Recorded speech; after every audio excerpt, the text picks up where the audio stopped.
What's up, my healthy friends? Good to have you back here on the show.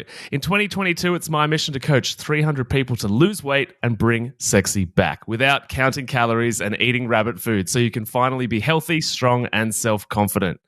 As you likely know if you're a frequent listener to the How to Not Get Sick and Die podcast, otherwise known as a healthy friend of mine, you'll know I'm all about intermittent fasting and love a bit of the old water fasting as well. So today's episode, we have the other Australian intermittent fasting guy and someone whose content I've secretly been scoping out for many years before we were introduced, of which I'd love to just do a quick shout out to Mike at the Quit Sugar Summit who connected Marty and myself. It's a good crew, that Quit Sugar Summit. Anyway, Marty is an engineer who seeks to optimize nutrition using a data-driven approach. So for all our number nerds out there, this is your guy.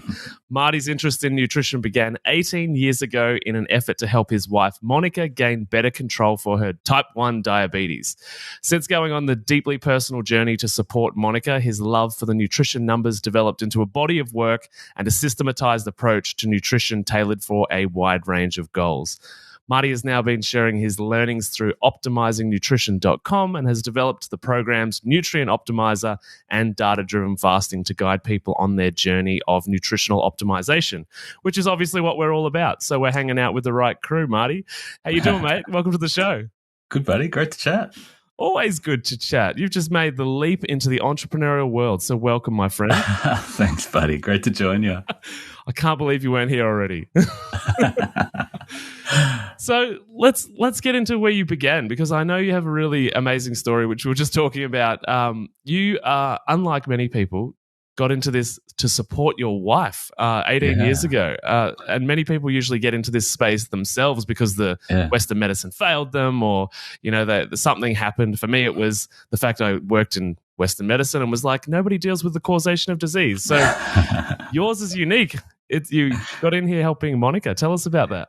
Yeah, I sort of fell into nutrition. It was a whole pile of fun and a very deep rabbit hole, but it all sort of started when I met Monty, who's got type 1 diabetes, and I think that she knew much about what it was, and the understanding was pretty shallow back then and still is to a large degree, and decided to have children after we got married suddenly. And, hey, when are we having children? Okay. Well, yeah, as sometimes happens. And she understood that to have healthy children and avoid all the complications of diabetes and a diabetic pregnancy had to get a better handle on her blood sugars, and that was an extreme motivator for her. And I sort of fell into that as well, and we found a doctor that helped us understand a lot and move things forward, and we learned a hell of a lot through that period. And then maybe 6 years ago, just started into paleo and low carb and keto, and found a community of type 1 grit who follow Dr. Bernstein, and everything he says is amazing. He's a Similian engineer who's now 85 with type 1 diabetes since he was 14, and he just started testing his blood sugars and understanding how insulin and carbs and protein affected his blood sugars, and started to dial things in, and everything he wrote decades ago was amazing. And we just sort of started to follow that and learn a lot. And I just said, how can we quantify this? You know, how do we make better food choices for Monty to be able to have more stable blood sugars and need less insulin and dial all those things in? So that was just a complete rabbit hole, and I got my hand on all the data I could and started crunching the numbers for her and then myself and a family, and then realized that a high-fat keto diet may not be perfect for everybody's goals, and there's not just one magic solution that suits everybody's got different goals and contexts and preferences. So I sort of use the data to reverse engineer nutrition to say, this is your goal. Let's find the dietary approach, the selection of foods that's going to work for you, whether you're trying to lose weight, manage diabetes, or you're a growing kid trying to bulk up. They're all completely different nutritional approaches. Yeah. Well, those different contexts that people have, what drives those? Because we're so conditioned for this, you know, diet belief system world that's like, now it's paleo, now it's keto, now it's carnivore. So like, And obviously, there's a lot of women probably listening to this that have like, yeah, I've tried it all and none of it works. So what are those different contexts that people need to take into consideration? Yeah, it's interesting. We used to worship like deities and the sun and the moon and the seasons and give this mythical power to these deities. But now we've transitioned, we've got a bit of science, but when it comes to nutrition, we're now worshipping diets as if one dietary approach, whether it's plant-based, vegan, carnivore, paleo, keto, whatever, is the one perfect diet for everybody. So, yeah, but the truth is everybody's got different contexts, different goals. If you're my teenage kids, my son is just a growing fiend and he's smashing in the gym and doing rugby, and he tracked his calories and like average is about 4,000 a day, and he struggles. He goes, I want to get lean. And so he's trying to get to 3,000 calories a day, and he can't do it because he's just burning so much. Meanwhile, the daughter who stopped growing is completely different, and I'm different, and the wife's different. And so everybody's got different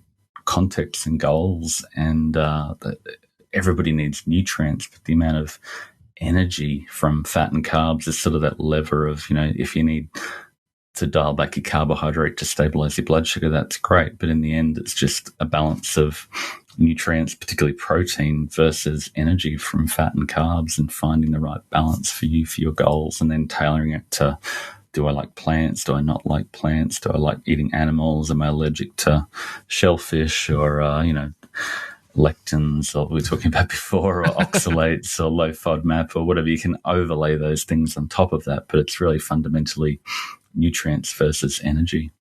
I love how the word deity has the spelling for diet in it. It's sort of ironic, isn't it? Because we don't follow religions as much these days, especially as Aussies, but everybody passionately wants to identify with a community, and like the online diet community is really a lot of people's new religion. If you challenge that, they're very threatened. But if you say something they get this dopamine hit to go, yeah, that's true. That reinforces my belief. Oh, there's so much. Yeah, social media is the worst for reinforcing correct or incorrect belief systems. Yeah, and every 5 years you get a new diet dogma, from low carb to keto to paleo to plant-based. And, none of them just say, am I getting enough nutrients from what the food I'm eating? And it's just like, mind blown. Why not? Let's look at fundamentally nutrition is about nutrients. So let's look at that. Do you find that like getting enough nutrients, micros, do you feel like people are overwhelmed by the data, and so that's maybe why they don't go down that rabbit hole, or they just don't understand it? But yeah, that's been a challenge of ours to say, okay, we've analysed all the data and amino acids, and then calcium, potassium, sodium, and then all the other micronutrients all play a role. And to quantify that is a challenge. Some people love it. Some people want to quantify their macros and then dial in and quantify their micros, but the majority of people don't want to. So that's sort of been our quest for the last couple of years, to simplify it to here's a suite of recipes that are going to work for you if your goal is fat loss or blood sugar control and meal plans. So yeah, that's been the ongoing challenge, to make it more palatable to the masses, to say, here's just start here, eat this, and forget all the information that you could understand. We've got the data, we've got the words, but if you just want to eat this to get results, then just do that. Yeah. So yeah, it can be overwhelming, but that's as a systems engineer, that's what floats my boat, and I love it. So you make it simple for the rest of us. That's the goal. As you were talking there, I was kind of thinking about like public health. So in my nutrition degree, that was one of the really boring but necessary subjects that I did. But it kind of reminds us privileged people, so to speak, not that I'd necessarily classify as privileged, but that access to nutrition and food is actually really difficult in a lot of places. And so I'm curious for the, maybe whether it's the average or the below average person in a Western country or in any country, how does one begin to make better choices? Like, or is this the kind of stuff, and it's potentially the same for the things that I do, that are restricted to the people that, have enough money to buy health? Yeah, I think you can still make better food choices, and it doesn't have to be highly expensive. And some of the cheapest meats, organ meats, or whatever, are the most nutritious, and the offcuts, the lower fat type of meats are potentially more satiating. But the reality is that a whole food system is set up with,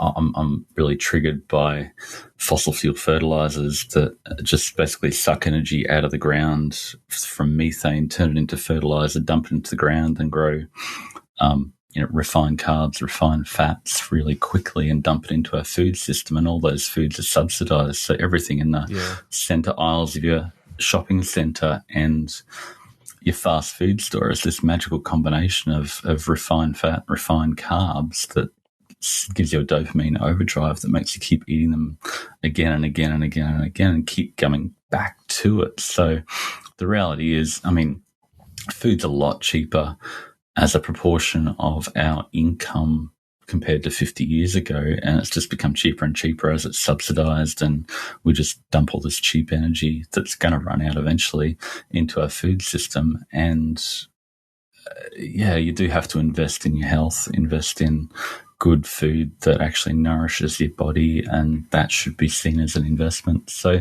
we just say buy the best quality food you can reasonably afford and that you enjoy, and you'll find you enjoy that.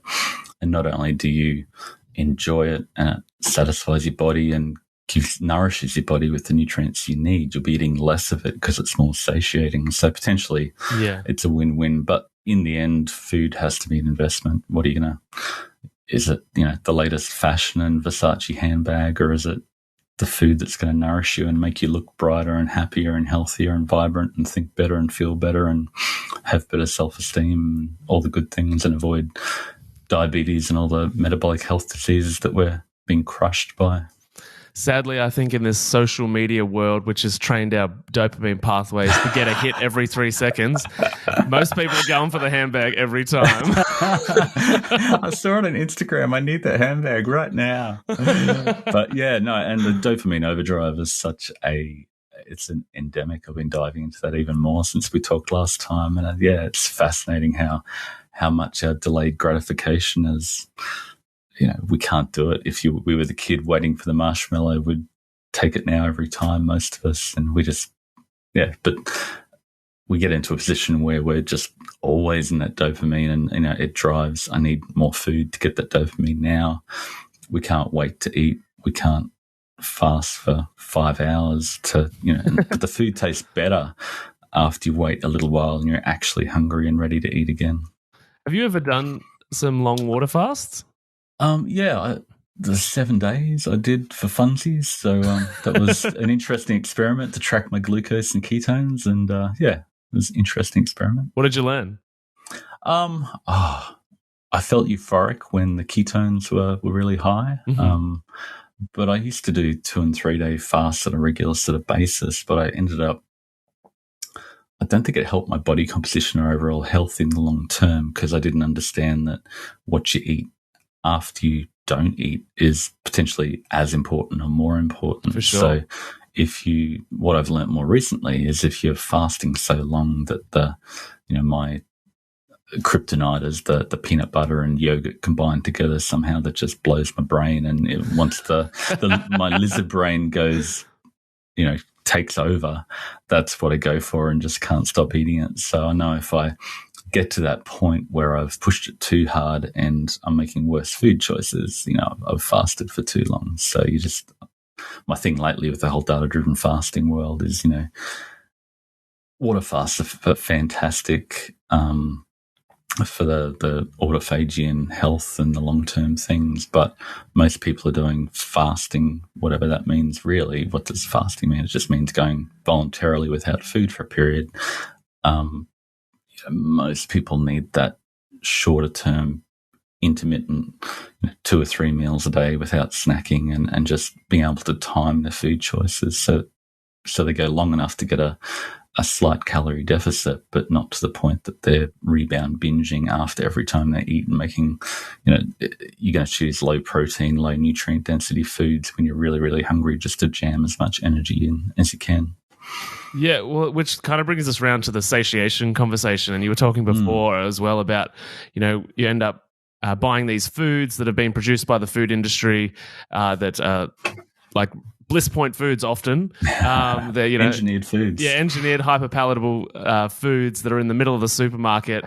And then these refined carbohydrates, which mean that there's no real mechanism to say, that's enough. And I know we were talking before about nutrient density. So do you think people, that energy toxicity or that overeating comes from not being satiated or being having a lack of nutrition in the system, or is it both? Yes. All of the above. Why do we eat? I mean, we eat to get nutrition and the nourishment our body needs, and you need adequate protein, you need minerals, particularly potassium, calcium, sodium, and all the vitamins and omega-3. And whether you can taste that in your food, you still sort of get a dopamine reinforcement for foods that contain more potassium or more sodium or more vitamins, it seems, as well, from our recent analysis, which is completely fascinating. So if you don't get that from the food you're currently eating, you just keep eating more. So Robbenheimer and Simpson at University of Sydney have demonstrated for the last 15 years in animals and humans that we eat until we get enough protein leverage. And so choosing foods with a slightly higher protein percentage help us to be satisfied with fewer calories and eat less overall. But it seems the same thing applies from our data analysis to some degree to a lot of the minerals and even the vitamins. How do you measure satiation? Like when you say you're looking at your own data, like how do you know how to interpret when people, is it just when they stopped eating? Yeah, so we've got 125,000 days of data from 32,000 people using Nutrient Optimizer over the last 4 years. So dump that into a spreadsheet and you can see the total calories per day and look at the correlation between protein percentage and potassium per calorie and sodium per calorie and calcium per calorie, et cetera, and then ran a multivariate analysis through that for funsies, and just it was really popped up really powerfully that it's not just protein, it's the potassium and calcium and sodium that all have really significant impacts on how much we eat. So if our food doesn't contain enough potassium, it just seems we keep on eating more of that, because whether you can taste potassium or not, we seem to have a craving for it, and the body goes, yeah, that was good. I need more of that food. But if you don't get enough of it, you keep eating more food until you solve that puzzle of nutrition, of all the different nutrients coming together.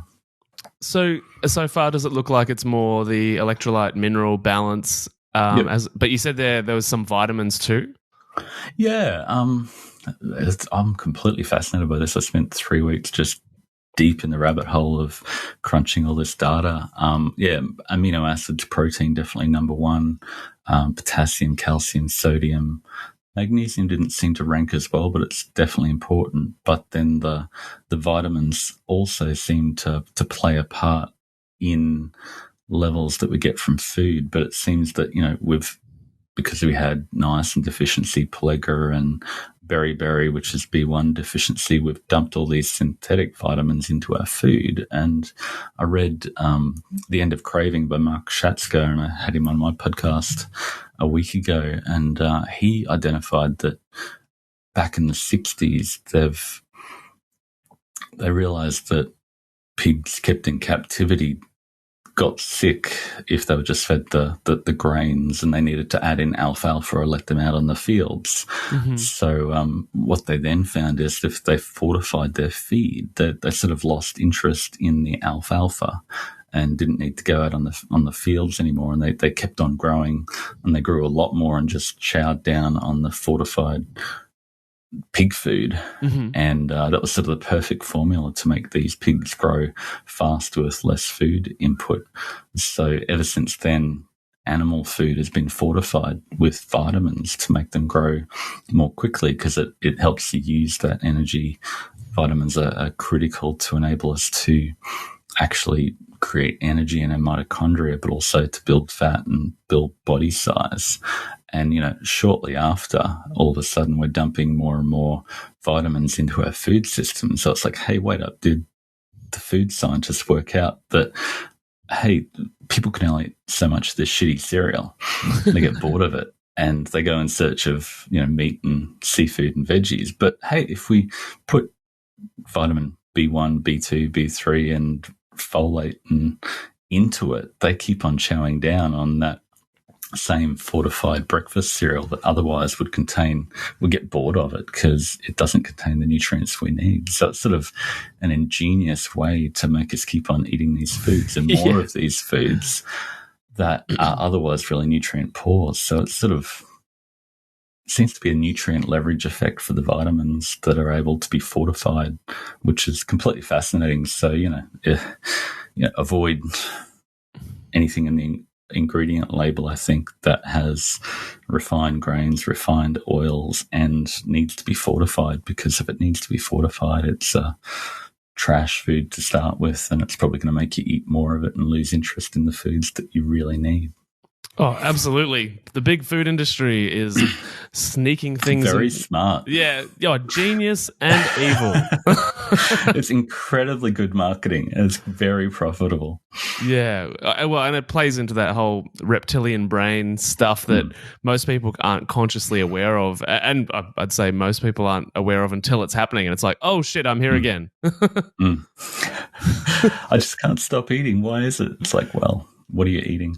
Yeah, absolutely. And I mean, that move to whole real foods, my brain immediately goes to like paleo, but in the diet world, like as we said before, people love to attach themselves to these labels and identify with these groups of people and belief systems.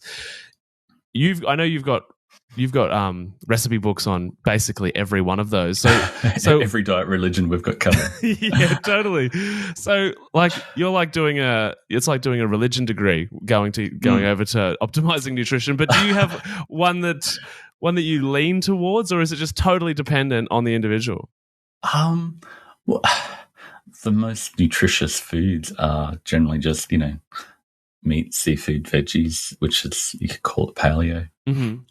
I've still got a thing for paleo. I like Rob Wolf a lot, and I think he got a lot of it right. But then once people started making paleo comfort foods and saying, is this date coconut slice paleo? I can just eat as much as I want of it. Paleo started to crash and keto took over. So, and then you've got, my keto fat bombs, and I'm replacing all this trash comfort food with stevia and whatever thrown into coconut oil, and you got the same problem again and again. So every new diet trend ends up being bastardized by hyperpalatability, and people go, I can make this taste really amazing, so I love eating it. It replaces all the other trash foods that I was eating before, but it's still keto, paleo, vegan, low carb, carnivore, whatever.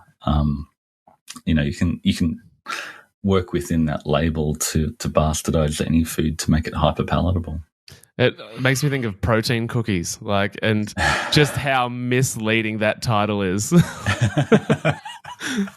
Come on, just because you found some protein in it, it's got 14 grams of protein. Yeah, it's completely, whey protein powder can be useful, but it's for sure. It's pre-digested. It doesn't really hit the satiety the way that protein in real food does. So a lot of people really struggle just to get enough protein from whole food. It's not what we default to. It's if we've got the peanut butter and the donuts and the pizza, we go for that first every time. Yeah. Well, speaking of, why do people struggle to get that amount of protein in? It's just satiating, and you get a bigger dopamine hit from fat and carbs. And if you combine the fat and carbs together, you get a bigger dopamine hit, and you just enjoy that food to an extent more. You enjoy the donuts and cookies and all those other foods more, But in reality, from a seasonal point of view, if you looked at seasons before the advent of agriculture and refrigeration and being able to store all the food, you'd have like a low-carb keto in winter to come into spring. You'd have a protein spring modified fast. In summer, you'd get more carbs. In autumn, you get this massive special time where you get the acorns and the nuts and maybe milk as a special sort of food that helps babies grow, that's got the fat and carbs together. And those foods prepare you for winter again. But we're just stuck in this perpetual autumn these days with the fat and carbs together. We've just worked out how to design foods from summer and winter, bring them together with low protein, which is cheap and hyper palatable. And we just keep on eating. We're stuck in autumn, preparing for a winter that never ever comes. That's a good way to think about it. I like that. Yeah. Stuck in a perpetual autumn. So I guess one thing that you often hear you talk about, and we talked a little bit last time. So for anyone listening, we tried to do this once, and technology screwed us over, basically. Matty deleted my podcast. But it inevitably brings up insulin, which is obviously comes back to where you were talking about Monica in the beginning, and so we hear so much about this, carb insulin hypothesis, and there's a lot of carb phobia out there now, and people are like, "Oh, carbs are bad," and I even get messages in my DMs in Instagram. They're like, "Oh, I don't do carbs anymore." Like, so they're evil. They're all evil. Totally. Every carb, especially the spinach with the oxalate and carbs. Broccoli, that broccoli. Ruthless broccoli. Ruthless broccoli. You can't trust a head of broccoli. So talk to us about insulin and carbs. Like, what do you think some of the misconceptions out there are as a result of the keto world? Yeah, I wrote a book on it called Big Fat Keto Lies, just to trigger people. Yes, so many, and I fell for them all. I was chief of the insulin fearing brigade because I thought insulin was evil and to be avoided at all costs, and initially developed I heard Jason Fung talk about the food insulin index and found the original data from 1998 University of Sydney food insulin index data, then found a bunch more stuff, and basically worked out that the short-term insulin response to food is basically stimulated by protein and carbs, particularly non-fiber carbohydrate, and about half as much protein. So if you want to have a lowered short term over the first 2 or 3 hours, which is what they measured with the food insulin index, if you want to lower your short-term insulin response, you want to avoid carbs particularly, and even protein. But then all of a sudden I realized that avoiding protein is the way to have low satiety and overeat. So it's like, oh, mind blown. What does this mean? How do we manage it? But then I sort of realized by looking at Monica's insulin data that like 80% of her daily insulin dose is all about holding her stored energy in storage. It's basal insulin. If she doesn't eat, she still needs about 20 units of insulin per day, versus if she does eat, it might be 25 to 30 units of insulin per day. So only 5 units of insulin is related to the food she eats. And anybody in a low-carb diet is going to be, the predominant insulin your pancreas produces is going to be just to hold your stored energy in storage. If you don't have a pancreas that produces insulin, all of your stored energy leaches out into your bloodstream. You see elevated glucose, ketones, free fatty acids, you're in diabetic ketoacidosis, and you're in a hospital. So basically, I finally understood that insulin is about not jamming more energy into your system. Like you ate a carbohydrate, insulin spiked, and it runs around and pushes that the insulin pushes that energy into your fat stores. It's really just about holding it back in storage, so that the best way to manage your overall insulin toxicity is to manage the energy toxicity with a higher satiety, nutrient dense diet with less energy from fat and carbs, so you can eat less over the longer term. So yeah, I'm a little bit triggered by all the talk about insulin toxicity and fearing insulin when, what do you do with that? Really, the fundamental problem is energy toxicity due to hyperpalatable processed foods, and the solution is satiety through getting the nutrients you need with less energy. What about the idea that protein is insulinogenic? Yeah, it is, but only over the short term. You know, if you think of it from a perspective of when you eat carbohydrate, your body goes, okay, I've got this carbohydrate in my system. There's not much room to store it. I need to shut off the release of energy, particularly glucose, from my liver. I'm going to raise insulin until I burn off that glucose. Similarly for protein, when you eat protein, it's got about half the response as carbohydrate, but then fat sort of has a longer term response. But the body says, hey, welcome aboard. I've got plenty of room to store you. I don't really need to raise insulin much because I don't want to halt the burning of the food. I'm just happy to have you on board. You know, jump on the fat stores. We might need you later. Mm-hmm. And fat's really easy to store. So, you know, because glucose is hard to store, there's limited room for it. Protein, there's also limited room. It's hard to store. It's hard to use. If you get more than you need, you can't really turn it to ATP easily. It's a lot of work.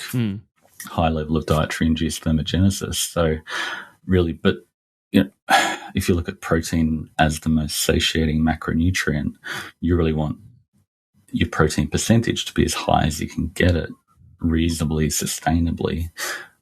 So you eat less overall and your basal insulin drops down. So really what you need to target is, rather than worrying about, you know, I ate an egg and my protein spiked and therefore I'm going to get fat. It's like, what foods are you eating that are going to help you to lower your body fat stores so your pancreas needs to pump out less insulin? And that's what you really need to target, not the little blips after you eat. I really think it's good to have healthy, stable blood sugars. Like if your blood sugars jump by more than 1.6 millimole or 30 milligrams per deciliter,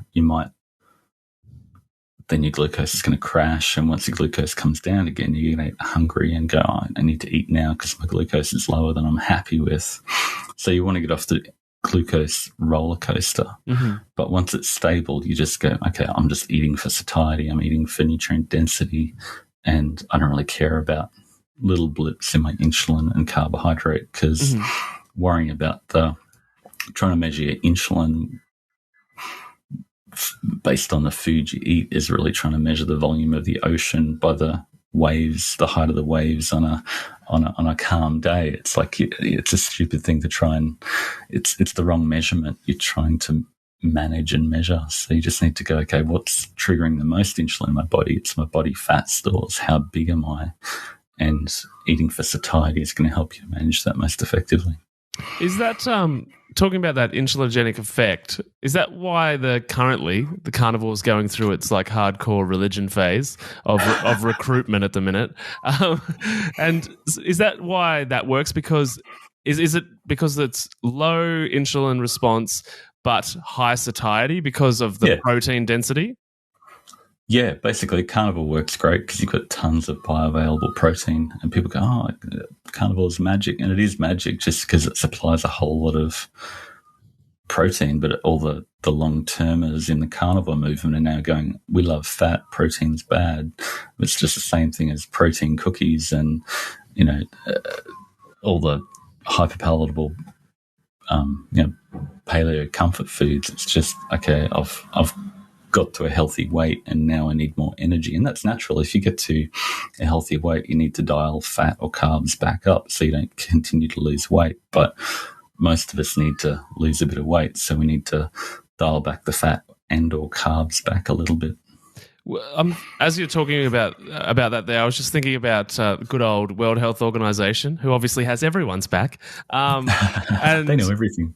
and like our bodies of nutrition and health, and then the correlation with the messaging that they're starting to put out about plant-based and eating less meat and this kind of thing, this kind of narrative that's being pumped out. And then that narrative is being supported by the likes of McDonald's and all of these fast food restaurants that are adding plant-based options and burgers to their menu, which to the average person that's not interested in nutrition, they take that as this is healthy. Like it's got plants. Plants are healthy. I was raised on those Coles ads, which were like eat 5 vegetables and 3 bits of fruit or whatever they were back in the day. But what what do you think? Because you're saying here that, more protein is better, which these plant-based options seem to be taking us away from, and that carnivore can be magic for some people, can be really effective. So what do you think the disconnect or the reason is for your discovery this increased protein in the diet being necessary for people's health and weight loss and this type of thing, and then this public health narrative that seems to be coming out that's like, plant-based, we got to eat less meat? If you look at the Eat Lancet report, which is the new version of really just USDA guidelines, the people behind it are the fertilizer companies, the food companies, the pharmaceutical companies, scarily, and they're all promoting this plant-based sustainability agenda, because sustainability is a really big deal. But, my really major struggle at the moment is we've only got limited resources of oil and gas to keep making our food. And if we keep on dumping fossil fuel fertilizers into our food that's, made faster with all the electricity and diesel and transport that goes into it, we're just going to keep chewing through more and more energy to produce more and more energy in our food. That has facilitated a bigger and bigger population, both in size and number, over the last 50 years. So we've got this trajectory that's really ominous and scary of, we're going to hit 10 billion people that has only been made possible by extraction of non-renewable resources and dumping that into our food system. And that's, it's the same people that are profiting off that plant-based message for sustainability that are now promoting, that were around 50 years ago that have made a ton of money out of this. So it's just greenwashing of the same message. But eventually we're going to come to a point where we can't keep dumping non-renewable energy into our food system. Petrol prices are going up, diesel prices are going up. Eventually oil runs out. What happens at that point? We're going to need to find a way to bring plant-based and animal-based agriculture back together, because, it's the cows and the sheep that used to poo on the ground and fertilize it naturally and make this amazing nutrient-dense food. And I think that's the future of sustainability, and one way or the other, we're going to have to get there in the foreseeable future.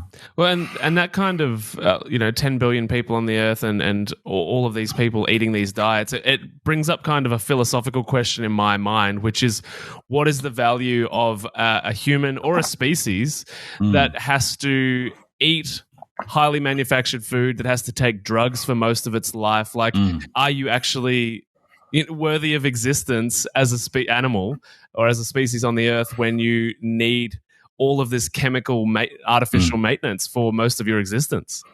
Yeah, there's some very deep philosophical questions, and but eventually we're going to have to face them one way or the other. Once we can't keep extracting methane and oil to continue to fuel the trajectory that's driving the obesity epidemic. Surely Elon Musk will save us.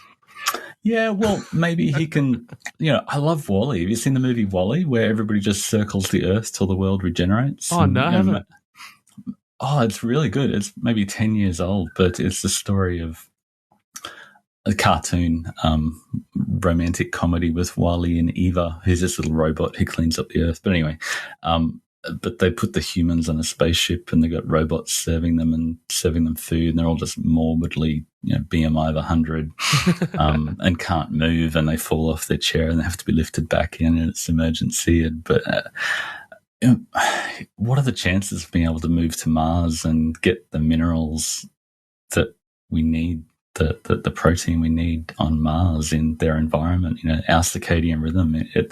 We've got one Earth that we've got to make work, and I just think a real regenerative agriculture approach that regenerates the topsoil and doesn't just keep pillaging non-renewable resources is the way we have to go, one way or the other. So if you focus on foods that contain more nutrients that aren't synthetic and fortified, you have to move towards a more naturally produced, smaller scale farm that's not this massive monocrop agriculture system with fields that have been depleted from 50 years of the same soy or wheat crop being grown again and again and again. So if my hope is to make people passionate about getting nutrients from the food they eat, so they go seek out those natural foods, the meats, vegetables, seafood that tastes amazing because it contains the nutrients they need, because it was grown in an environment that's nurturing the earth and building back topsoil, not just stripping it away and using non-renewable resources like there's no tomorrow. It's on my goals list, my lifetime goals list, to own a regenerative farm. So okay, let's do it. Yeah, going to be part of the solution. Let's do it. It's good bucket list to have, mate. Oh, totally. I think it'll be great. It also brings up like another thought in my mind, which is just a random thought I'm having now. Maybe we're just on perpetual 10,000 year cycles where the population gets to 10 billion, and then we just kill the earth for a while, and then we have a mass death of all these sick, broken people, and we go back to like, I don't know, 1 billion or 100 million or something, and then maybe we're just on this 50,000 year cycle that's always happened, and we just don't have the fossil records to show it. Maybe. Well, different civilizations tended to go in cycles when they depleted the topsoil in that area, unless they lived near the Nile basin or something where the topsoil kept them washing down. Yeah. We'd just strip our current area bare and then move on to another area. But now we've filled the whole earth, and we're now mining oil out of Antarctica. There's nowhere else to go once we where do we go next? Yeah, totally. And that's one of the sort of regenerative theories or ideas about places like where the pyramids are. It's like all of this desert was once farmland, and it was farmed to death. From a biblical perspective, it was the Garden of Eden. It was Babylon, which was incredibly. It was the hub of agriculture, and now it's a desert. Yeah, and we're just dumping all this non-renewable energy to accelerate that process 100-fold. Yeah, totally. Anyway, got any happy things to talk about, Matty? I'm getting depressed. Absolutely. Where can people find you online? Optimizing Nutrition, optimizingnutrition.com. Data-driven fasting is a little toy that we've helps people use their blood sugars to guide when they eat and what they eat. So check it out. And I've got a YouTube channel and a podcast, and yeah, absolutely. You just got ranked number 8 of the best nutrition podcast? I don't know how I did that. Sorry. What do you mean? Sorry, that's amazing. No, it's something about social media. I don't know. Yeah, don't believe everything you read on the internet. But it's. I had a lot of fun chatting to interesting people like yourself. Well, for all the listeners, Marty is playing himself down right now. His podcast is amazing. You should check it out. I'll put a link in the show notes below. And for anybody that's enjoyed this episode, feel free to share it with a friend, share it on social media, tag us. All the links will be down below. And to wrap up, Marty, on the journey of data collection that you've been on for almost 2 decades, what is one piece of health information you wish more people knew about? Oh, wow. Nutrient density, which I've banged on about, that I hope will be the future of food and helping the planet. Amazing. Well, thanks for being here, mate. We'll have to get you on again, assuming that this episode goes live this time. Hope you recorded it. Oh, all right, mate. We'll talk to you soon. It'd be great to chat again. Thanks, Matty. See you, mate. See ya.